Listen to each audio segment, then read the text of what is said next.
हम लोग को याद है? ठीक है, कल याद कर लेना, याद नहीं। चलिए, हम लोग प्रीवियस क्लास में क्या सब पढ़ चुके हैं? सबसे पहले पढ़ चुके हैं शोषण, दूसरा शोषण की कितनी अवस्था, वायवीय और दोनों में डिफरेंस ही पढ़ लिए। ठीक है, अभी तक हम लोग जान पाए कि शोषण है क्या।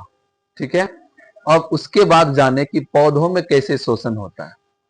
रेस्पिरेशन इन प्लांट्स मतलब पौधों में शोषण। आज जानेंगे हम लोग रेस्पिरेशन इन एनिमल्स, जंतुओं में शोषण कैसे होता है। ठीक है, लेकिन जंतु भी भिन्न भिन्न प्रकार के होते हैं। कुछ जंतु एक कोशिकीय होते हैं और कुछ जंतु बहुकोशिकीय होते हैं। तो सबसे पहले हम लोग किसको जान लेंगे? एक कोशिकीय जंतुओं में शोषण कैसे होता है। तो एक कोशिकीय जंतु कहते हैं किसे? ये तो सबको पता है, 9th क्लास में सब लोग पढ़े हैं। जिसका पूरा शरीर केवल एक कोशिकाओं से बना होता है, उसे क्या कहते हैं? हाँ, जैसे में आप लोग जानते हैं, मोस्ट एग्जाम्पल क्या है इसका? अमीबा। अमीबा क्या है? एक प्रकार का एक कोशिकीय जीव है। इसके अलावा पैरामीशियम भी क्या है? एक प्रकार का एक कोशिकीय जीव है। और इसको एक थप्पड़ मारो जोश, समझा रहे ना अभी? इसको 9th से समझाते आ रहे कि जब हम समझाते हैं तो इधर ध्यान दो। समझाने में एनर्जी खर्च होता है, कोनो बैटरी पे नहीं चल रहे हैं ऐसा में, इसके लिए अलग से बिजली बिल भरना पड़ता है। चलो, क्या बता रहे थे? हाँ, तो अमीबा और पैरामीशियम क्या है? एक कोशिकीय जीवों का, एक कोशिकीय जंतुओं का सबसे बेस्ट एग्जांपल है। ठीक है, तो हम लोग पढ़ेंगे आज रेस्पिरेशन इन एनिमल, जंतुओं में शोषण, जिसका सबसे पहले हम लोग पढ़ेंगे किसमें? एक कोशिकीय जीवों में, जिसका बेस्ट एग्जांपल क्या है? अमीबा।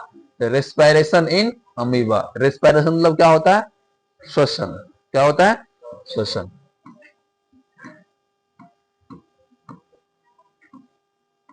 तो आप लोग हेडिंग बनाइए, ये रेस्पिरेशन इन एनिमल।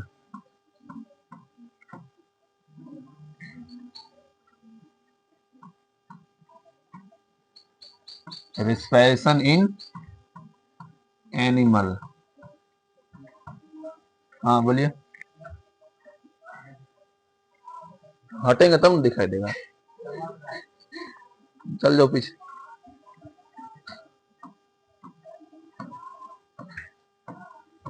दिखाई नहीं पड़ रहा, सुनाई पड़ रहा है? लिखो ना, जंतुओं में शोषण। तो आपका नेक्स्ट टॉपिक होगा सबसे important topic, respiration in animal, जंतुओं में शोषण।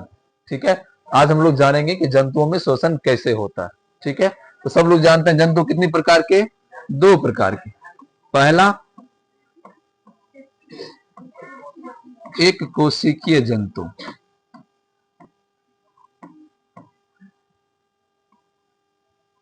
और दूसरा बहुकोशिकीय जंतु।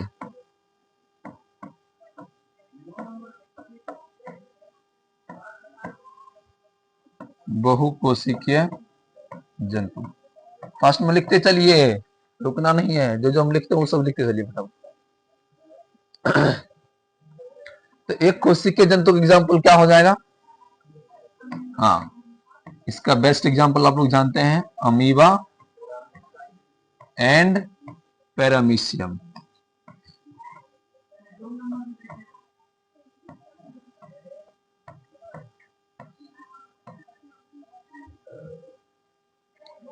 तो जितने भी एक कोशिकीय जंतु हैं उसमें श्वसन के लिए कोई विशेष अंग, जिस प्रकार हम लोग पढ़े थे पोषण में, पाचन में, उसमें पाचन करने के लिए कोई अंग है? लीवर है, आंत है, इंटेस्टाइन है? कुछ नहीं है। वह शरीर के किसी सतह के द्वारा क्या करता है? भोजन लेता है और पाचन करके फिर शरीर के किसी सतह के द्वारा बाहर निकाल देता है। तो वैसा ही इसमें पोषण श्वसन भी होगा। कैसे? शरीर के किसी सतह से क्या लेगा? ऑक्सीजन लेगा और शरीर के किसी सतह से CO2 को बाहर निकाल देगा, और यह क्रिया विसरण कहलाता है। क्या कहलाता है? तो एक कोशिकीय जंतु जैसे अमीबा और पैरामीशियम में शोषण की क्रिया किस क्रिया के द्वारा होती है? विसरण क्रिया के द्वारा। किसके द्वारा? विसरण क्रिया। इस प्रकार लिखिए आप लोग, जितना भी एक कोशिकीय जंतु है उन सभी जंतुओं में श्वसन क्रिया किसके द्वारा होता है? विसरण के द्वारा होता है। लेकिन जो बहुकोशिकीय जीव है, एक क्वेश्चन आप लोगों में पूछा गया आगे कि जो बहुकोशिकीय जंतु है, इन जंतुओं में विसरण के द्वारा ऑक्सीजन की आपूर्ति क्यों नहीं होती है? ये क्वेश्चन है। इसका आंसर क्या होगा कि बहुकोशिकीय जीवों का शरीर क्या होता है? बड़ा होता है और इसमें अधिक ऊर्जा की आवश्यकता होती है, और अधिक ऊर्जा उत्पादन के लिए अधिक ऑक्सीजन की आवश्यकता होती है, जो विसरण के द्वारा पूर्ति नहीं होती है। इसीलिए बहुकोशिकीय जंतुओं में क्या होता है? श्वसन गैस की प्राप्ति या पूर्ति विसरण के द्वारा, क्योंकि विसरण के द्वारा धीरे धीरे ऑक्सीजन जाता है, बहुत मंद गति से जाता है, धीमी गति से ऑक्सीजन ग्रहण कर पाता है। लेकिन हम लोग जब तेज दौड़ेंगे, तेज सांस ले लेते हैं, सो जाते हैं, बिल्कुल हम लोग का सांस धीरे धीरे चलता है समझ में। लेकिन जो एक कोशिकीय जीव है, उसका शरीर तो एक एक कोशिका का बना हुआ है, उसमें क्या होता है? विसरण के द्वारा हल्का ऑक्सीजन मिल गया, उसके शरीर में क्या हो गया? ऊर्जा का पूर्ति हो गया है समझ में। तो नेक्स्ट क्वेश्चन आप लोग बना लीजिए, इसके बारे हम जस्ट आगे पढ़ेंगे बहुकोशिकीय जंतु। पहले आप लोग क्वेश्चन लिखिए। क्वेश्चन है कि बहुकोशिकीय जंतु में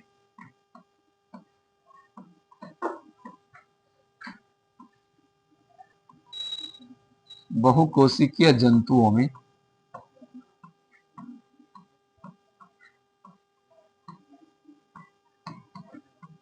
विसरण के द्वारा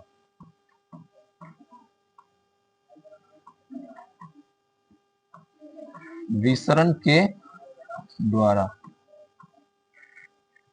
के द्वारा ऑक्सीजन की पूर्ति नहीं हो पाती है, क्यों? ऑक्सीजन की पूर्ति नहीं हो पाती है,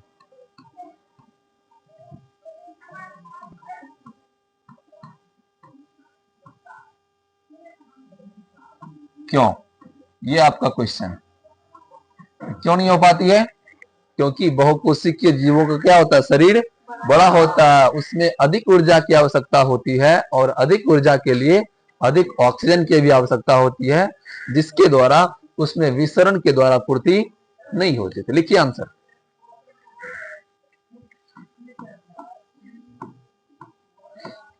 लिखिए, बहुकोशिकीय जीवों का शरीर बड़ा तथा विशाल होता है। फर्स्ट में लिखो।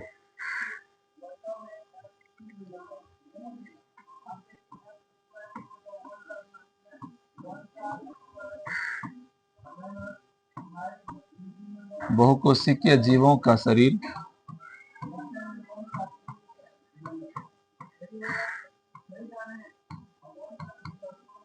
बड़ा तथा विशाल होता। देखिए, जिसके कारण क्या होता है? इसमें अधिक ऊर्जा की आवश्यकता होती है,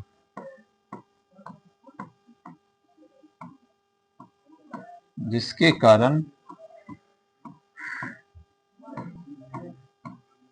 इसमें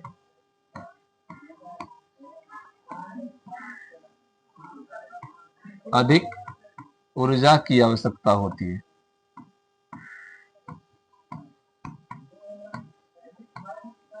देख लिए, अधिक ऊर्जा की आवश्यकता होती है।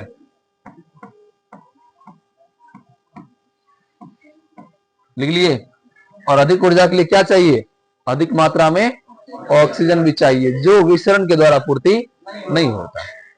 लिखिए, और उसी में लिखिएगा, अधिक ऊर्जा उत्पादन के लिए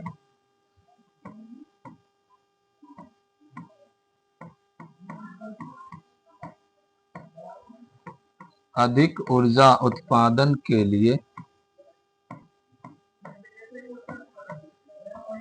अधिक ऑक्सीजन की आवश्यकता होती है। अधिक ऑक्सीजन की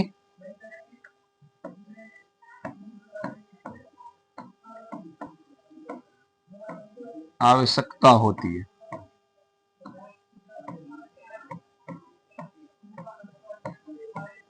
अधिक ऑक्सीजन की आवश्यकता होती है जो विसरण के द्वारा पूर्ति नहीं होता।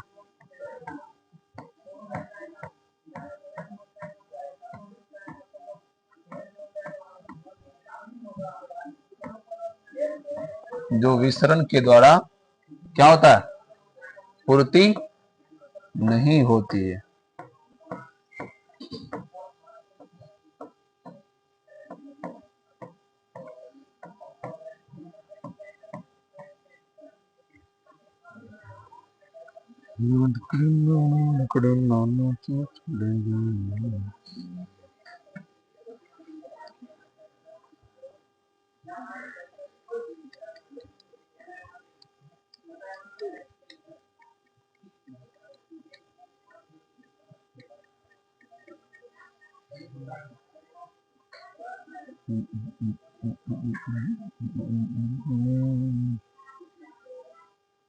हो गया।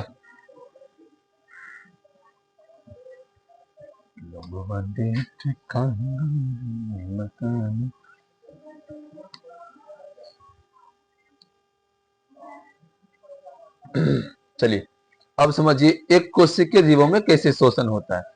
एक कोशिकीय जीव जैसे अमीबा, ठीक है, और इसके अलावा एक और जीव है जिसका क्या नाम है, क्या नाम है इसका, पहचानते हो ना, इससे कभी भेंट हुआ जेपी चौक पे, हाँ पहले ही मिलाए थे, फर्स्ट चैप्टर में मिले थे ना। ये सब क्या है, अमीबा और पैरामीशियम है। इसमें पोषण के लिए कोई विशेष अंग, हम लोग के जैसा फेफड़ा, क्योंकि इसका पूरा शरीर कितना कोशिका से बना हुआ, एक कोशिका में फेफड़ा बनेगा। इसी कारण इसमें शोषण की क्रिया क्या होता है, इसके शरीर के कोशिका झिल्ली अर्थात बाहरी सतह के द्वारा होता है। तो शरीर के किसी भी भाग से क्या होता है, यह ऑक्सीजन को ग्रहण करता है और शरीर के किसी सतह के द्वारा CO2 को छोड़ देता है। इसी प्रकार इसमें शोषण होता है, ठीक है। तो शरीर के किसी सतह के द्वारा क्या किया, ऑक्सीजन को ग्रहण किया और फिर शरीर के किसी दूसरी सत्ता के द्वारा क्या किया, CO2 को रिलीज कर दिया, ठीक है। तो लिखिए एक कोशिकीय जीवों में शोषण, हेडिंग बनाइए।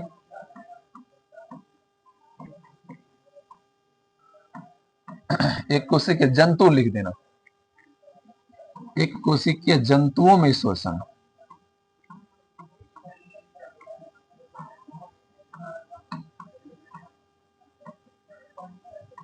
एक कोशिकीय जंतुओं में शोषण, रेस्पिरेशन इन यूनिसेलुलर ऑर्गेनिज्म, ठीक है, यह है इसका हेडिंग। तो बताइए एक कोशिकीय जीव में कैसे होता है, किसके द्वारा शोषण होता है, विसरण क्रिया के द्वारा। विसरण में क्या होता है कि शरीर के किसी सतह द्वारा क्या करता है, ऑक्सीजन लिया और शरीर के किसी दूसरे सतह द्वारा, तो लिखिए इस प्रकार के जीवों में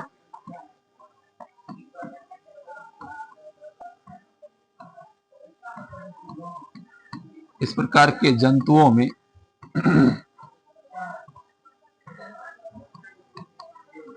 श्वसन के लिए कोई विशेष अंग नहीं होता है।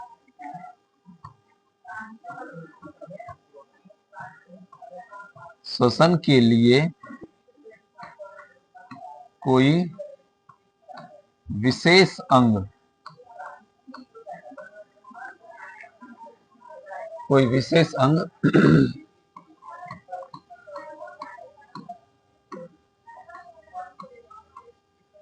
नहीं होता।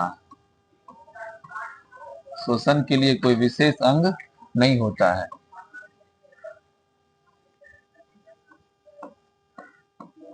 आगे लिखिए एक कोशिकीय जंतु,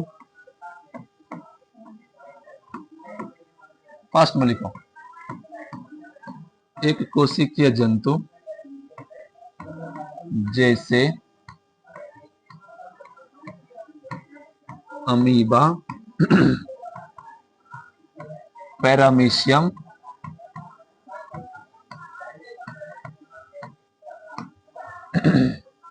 पैरामीशियम इत्यादि में क्या होता है, इत्यादि में विसरण क्रिया के द्वारा या विसरण के द्वारा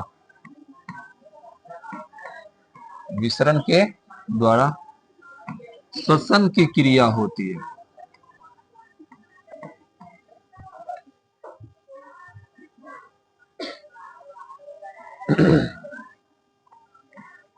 श्वसन की क्रिया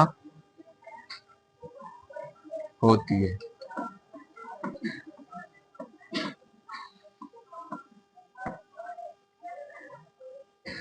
विसरण के द्वारा श्वसन की क्रिया होती है।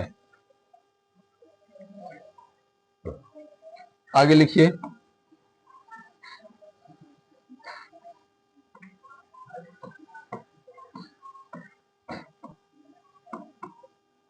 इस प्रकार के जंतुओं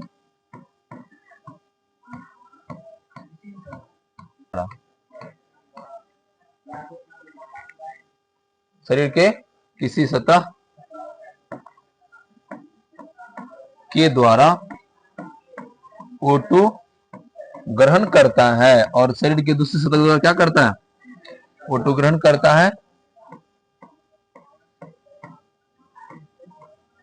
और दूसरी सतह के द्वारा